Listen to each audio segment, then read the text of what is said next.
I'm nervous. I have a party to host, and this is the mess in my room. So let's clean this up and make it Christmassy. Oh no, my phone fell.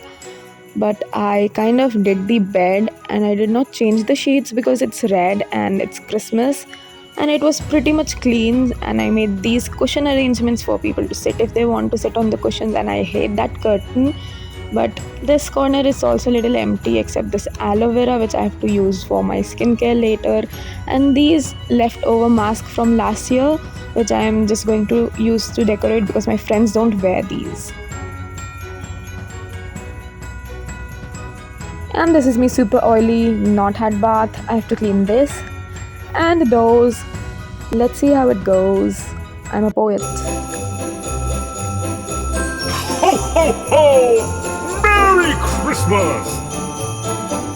And the jingle bells, I made it using the top half of two giant Sprite bottles. So let's get inside.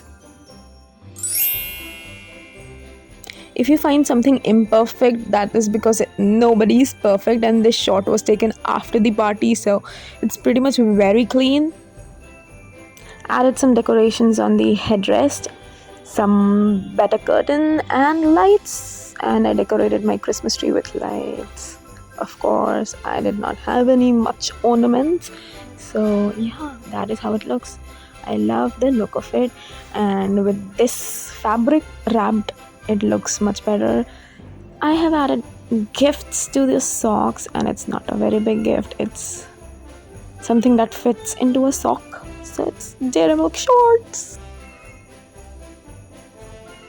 Going to the most pretty section of the room, the dressing table, which is all dressed up using these paintings made by my talented sister. And this is the final look of the room. I hope you guys like it because I loved it and my friends did. So let me know in the comments below, what do you feel? Merry Christmas, guys! Jingle bell, jingle all the way. Santa Claus is coming along, riding on a sleigh.